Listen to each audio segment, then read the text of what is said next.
Hi, my name is Jeffrey Correa. I am the writer, producer, editor, and I play the chicken in Life is Funny, a short film. Yeah, I think having such a small budget ended up being really helpful. Um, it certainly adds to the stress of things because, one major mistake and you're dead in the water, as opposed to if you have a larger budget, you can start pulling things from other places and cover yourself. For instance, Hurricane Joaquin was supposed to hit the weekend that we were going to shoot in Pennsylvania, and all the equipment was rented, all the hotels were booked, and at a certain point we just had to go. I mean, if it rains, we have to make a film about the rain, and I was doing feverish rewrites and all these contingencies and stuff just in case we were stuck in that, because there was no option of covering for that. There was no, pickup days. This is the money that we raised and this is what we were able to afford. So that's a little bit difficult. But what I like about having a smaller budget and time and only 3 days or tight time is that it forces you and the people that you're with to, I guess, cut the shit.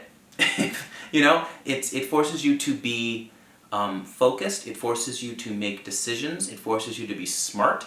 It forces you to justify everything that you're doing. There's no room for self-indulgence. There's no room for overindulgence.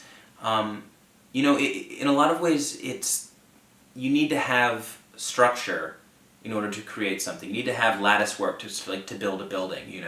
Without that, you're just kind of building in a void, and there's nothing there. It's hard, I think, because there's never a time, I think, when you're going to be in a position of being in a creative team, whether it's producing, directing, writing, wherever, you don't want more money, you don't want more time. But I think at a certain point, reaching that no, you don't have more time, you don't have more money, it forces your hand, and it reveals the truth about your vision for the piece and whether or not it actually holds water or not. If it doesn't, you're going to make choices that you look back on and you go, I can't believe we did this, there's nothing I can do about it, it's horrible. But if you actually kind of know what you're trying to say, if you've made really distinct choices and really specific choices, and if you've thought out why this specifically you need as opposed to the other thing that you have to cut because you don't have the time or you don't have the money, that ends up being a good thing, I think. It certainly did in this film. So this piece was born out of a desire to create new work with people who I trust creatively, professionally, and most importantly, I think, is also people who I consider my friends.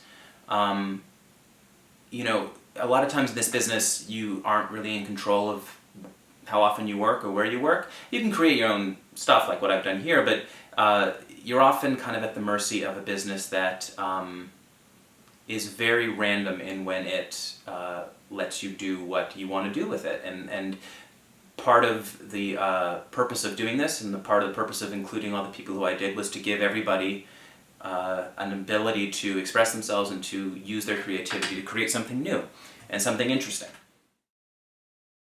So, the genesis of this piece is actually kind of interesting, at least to me. I mean, it started with a full-length screenplay called Crossing the Road, and when I was trying to figure out what I wanted to do and how to create something to self-produce and to get done, I was looking at this script and I thought to myself, I don't have $500,000 to make this film, which is what it probably would have cost. It took place in New York, and it was about a man and a husband and wife dressed as a chicken and an egg for Halloween. The wife gets hit by a car, and the man starts developing a fear of crossing the road, and that kind of thing.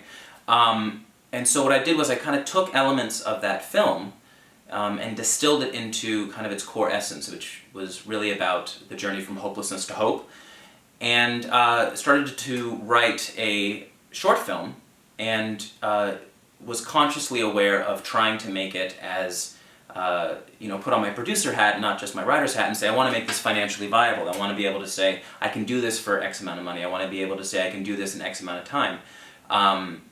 So we set it in a void of kind of rural Americana, which helped with cost. We set, it was 2 people as opposed to having an entire city as a cast. So that's kind of where this script came from. And then obviously we've added things and used different, there's a completely different story. But the core essence of it came from that full-length script, which was kind of an interesting process for me too. I've never taken something I've written, finished writing by the way, and then used elements of that to make something else. It was kind of a very kind of fluid, interesting process, and I loved it. Yeah, we had a screening of it, and Guy asked me at one point, when did you know that this was going to get made, and when did you know that this was going to be good? And the answer to that question is there's 2 answers. One is when Guy read the script and said it's good.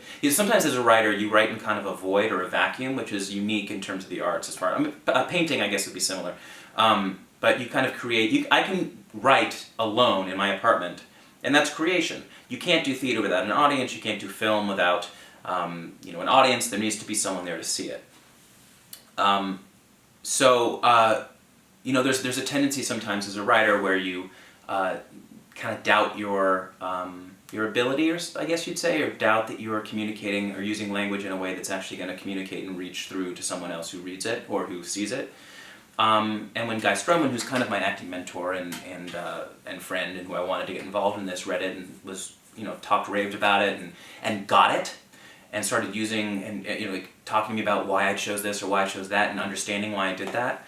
That was the moment when I realized that there was a truth, or that what I was saying was actually communicating properly. And the second moment was when we actually had our first screening for kind of a screener audience to kind of get feedback on the film and to work on our edit, when people laughed at things that I didn't think they'd laugh at. I thought it was funny when I wrote it in the script, but I didn't think it would register. I didn't think they'd understand it. And the fact that they did, and the fact that so many of them did, was the second kind of big moment where I thought to myself, oh, there actually is something here. There's a truth here. This is resonating with people in a way that, as a writer, it's very fulfilling. As an actor, it's really cool.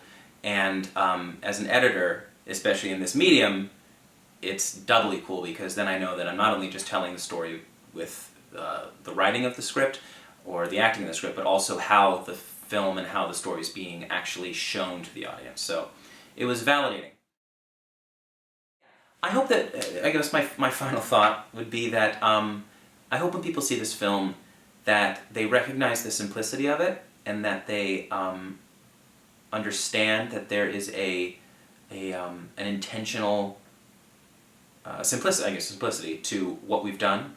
But I hope that in the days following of seeing the movie, that they recognize that there's a lot more to this, and that this is not a fluff piece. This is not that was cute kind of a film.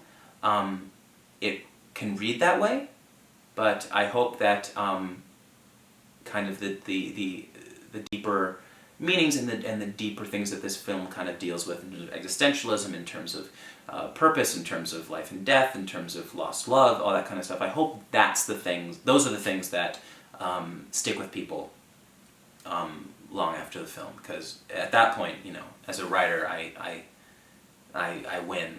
That's the dream, is that my writing and my vision, or what I wanted this film to be, actually reached through that camera, or not this camera, because this is but reached through the camera and actually changed someone else's experience on this planet, and hopefully for the better, because again, that's all you have, and I trust that that's the case with this film. So.